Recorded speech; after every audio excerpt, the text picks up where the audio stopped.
Formula 1 cars are heavily advanced these days and have a myriad of computers on board monitoring so many systems, sensors, and now, in the hybrid age, they have their brakes controlled by computers so they can use them to recharge the batteries. But while your standard manual transmission car will have 3 pedals operated by just 2 feet, so the accelerator, the brake, and the clutch, Formula 1 and most other racing cars only need 2. The right foot says go, and the left foot says stop. At least it is now, as in my option 13 video I uploaded probably about a week or so ago, when Formula 1 transitioned to full flappy paddle sequential boxes in 1994 and 1995, with only minor exceptions still using H patterns that is, some of the drivers kept on using their right foot to brake out of habit, such as Barrichello, or because their bodies wouldn't let them, such as Brundle or Herbert. Because at that time, and people were quick to point out that in karting they would have used their left and right foot as a 2-pedal system, once they went from Formula 3 upwards, it would have been H patterns and heel and toe. And if you've ever tried to left foot brake in your road car, it's a bit weird. The Mclaren Mp49 is probably the earliest example of an F1 car I can find that had the clutch on the steering wheel like we see on modern cars. This then allowed McLaren to develop a cockpit that was narrower for better aerodynamics, and most cars in 1994 still use the traditional 3-pedal system. So Formula 1 drivers now activate their clutches with their hands and change gears using the paddles on the rear, as you may have seen from the face-facing camera that has been on broadcast lately. But how do they actually use these clutches? Well, normally I would just tell you how using diagrams and some pictures, but this time I'm actually able to show you. I recently upgraded my sim rig to a direct drive wheel, and the Formula style rim that I use with it is the Cube Controls Formula Pro, which has double clutches, just like Sebastian Vettel uses. Well, Sebastian Vettel and all the other drivers on the grid. But what is a clutch and how exactly does it work? Well, I'm not going to go into the exactitude of it all, but in very simple terms, the clutch is used to disconnect the drive shaft from the gearbox to allow for a new gear to be selected. It also allows for the car to move away from a standstill. And if you've ever tried to change gear in a road car without using the clutch, you'll get that horrible grinding sound. But in an F1 car they use a sequential gearbox, so they only need the clutch to get away from the lights or after a pit stop, and then they use the paddles on the back to change up and down the gears. The clutch works in 2 stages. You've got bite point, often called the master, and then the slave. Bite point is the point at which the gear bites on the drive shaft, and in road cars you can balance the clutch on the bite point with enough revs to keep the car stationary on a slight incline. And because of the nature of F1 cars needing to get away so quickly, the bite point clutch is dumped and then the car begins to move, and then the second clutch is used to control any wheel spin that comes afterwards. And unlike in your road car when the driver pulls gears while accelerating, the ECU will cut the ignition, the clutch is deactivated and reactivated electronically, and it puts the car into the next gear in between that. Although the Porsche Carrera GT has got a clutch similar to that used in an F1 car, Porsche installed a multi-plate small diameter ceramic clutch into that car made by the German company ZF. And as often the case with Formula 1, it actually takes longer to describe that process of changing gear than it actually takes to do.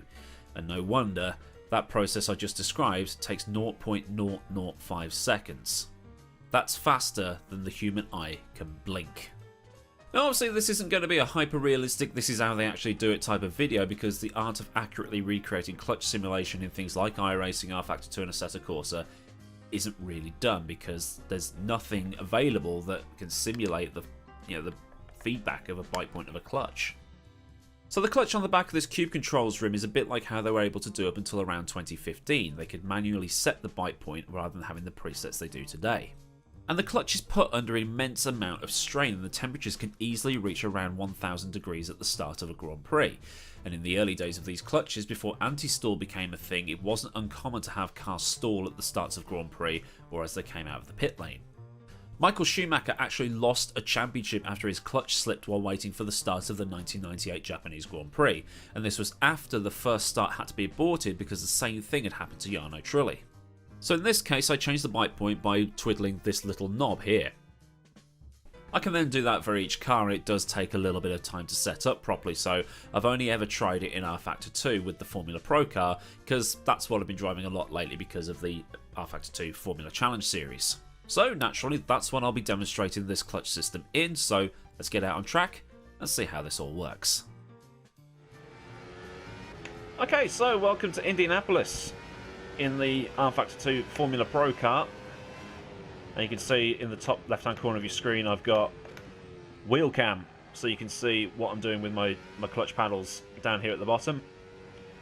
I hope the brightness is okay. This is probably the best I can do, and you know, I chose R-Factor 2 for this because you can do formation laps in R-Factor 2 rather than in Assetto Corsa or in iRacing. So it gives you an idea of what the drivers are actually doing. Plus, I'm driving this car track combo a lot at the minute because Formula Challenge is ending on the 14th, last race of the season. And I figured, well, if I'm practicing here and driving here a lot, I might as well do the demo here. So, coming into the final corner, just getting some heat into the brakes by dragging the brake. They'll also do burnouts and things like that. So what I'm going to do here is I'm going to drop it into first, just coast on up, and I'm going to pull both paddles in so that I have no clutch. It's equivalent to putting your left foot flat to the floor. And then, when the lights go out, I'm going to dump my right hand first and then feed the left hand. So, foot on the brake, waiting for the lights. Here we go, build the revs. And go! That was a long pause. And just feed. There it goes. Probably not the best of starts, but it gives you an idea of what I'm doing. So, on the run up to turn 1 here, probably be fighting with other cars in the actual race, trying to avoid being dive bombed, that kind of thing. That curb on the inside is very, very high, so you want to stay off that. So that's a start anyway.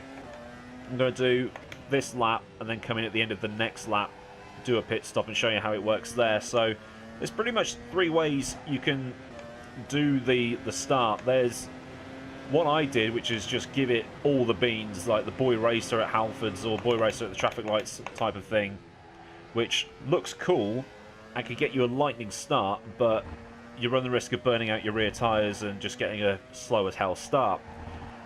There's a more balanced method where you get everything just right. You know exactly where to put the revs, you know exactly where to put the throttle, you know exactly how to feed the clutch. Kind of like the Fernando Alonso method, because he's got that thing absolutely nailed, hasn't he? Probably the best dual clutch starter ever seen. I mean, Jean Lazy was pretty good with them as well. And then there's Granny pulling away from the traffic lights, where you give low revs and then dump the clutch, but in doing that you run the risk of having the anti-stall kicking because the revs are too low. So what that does, the anti-stall, is it basically just keeps the car in first gear and disengages the clutch. Well, the computer does that, I should say, and then you pull the clutch paddles in to take over the system again, and then you just try and pull away. So light has come on for fuel, so I'll press the pit request button. So your tyres will love you, but the anti-stall won't, and your engineer's going to hate you because you've lost about 12 positions off the start. Which, A, good.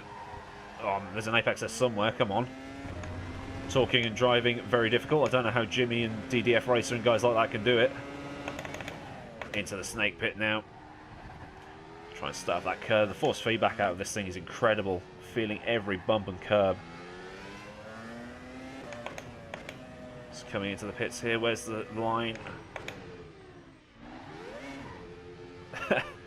Yeah, I'm going to have to definitely practice that. And typical, the pit box is right at the end of the pit lane. So I'm taking on 17 laps of fuel. That's probably not what I'll be taking in the race. I've done my best to try and cover up the setup. Don't want anybody to find out. I'm going to be running less front wing than that in the race, but here we go. Into the pit box. Pull the clutches in. Come to a stop. Fuel's going to take 8 seconds, so I'm going to watch the timer. That's 3, 4, 5, 6. At 7, I'll give it some beans. And away once again. Dump that right-hand clutch and then feed the other one and miss the pit lane exit. GG. So these clutches very tricky to get the hang of the first time. Let's pull onto the back stretch here. Try and get a better start than I did before. I'll try the granny pulling away from the lights method. See what that does. So into the DRS zone. I'll pull off the racing line here. There's nobody else around, but yeah, common courtesy. So pull the clutches in. You can see that I've got them in. About 16k, 17k. Dump. You can just see that the thing's just bogged down, but no wheel spin. Absolutely crap start. So let's do that again. Right, both paddles in. Let's give it some more revs. And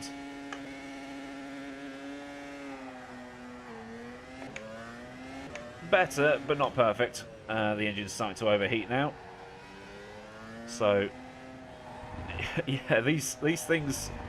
I mean, I'm going to try and get some more practice with it. I tried to use it at Monza, the last Formula Challenge round, and I really bogged down at the start, so I need to get this thing dialed in exactly.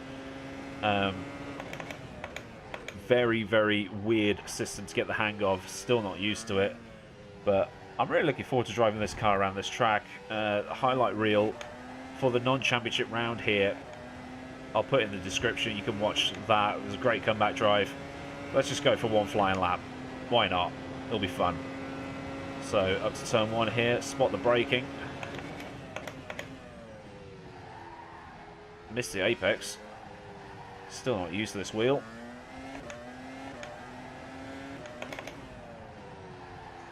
Try and get that turn into 3. The chicane. Oh, force feedback wants to spit the wheel out of my hands. Up to 7th. Spot the braking for the next corner. Perfect. Not the fastest laps I'll ever do around here, but still.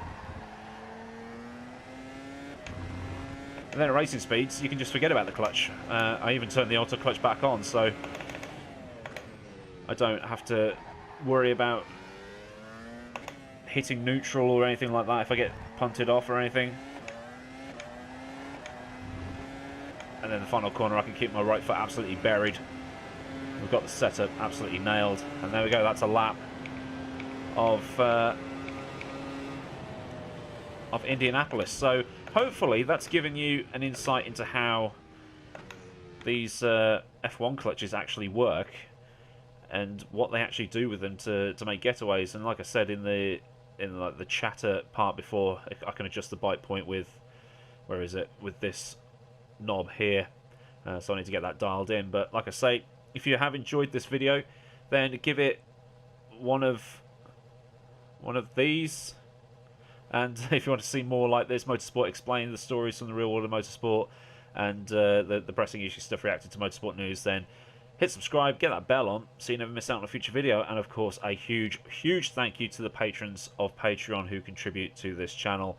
Your support is very much appreciated. If you do want to join them or join in the Discord chatter, I'll leave all relevant links down in the description box for you. So until next time, I've been Millward. Have a great day wherever you live in the world, and I'll see you all again soon for another video. So until then, see ya.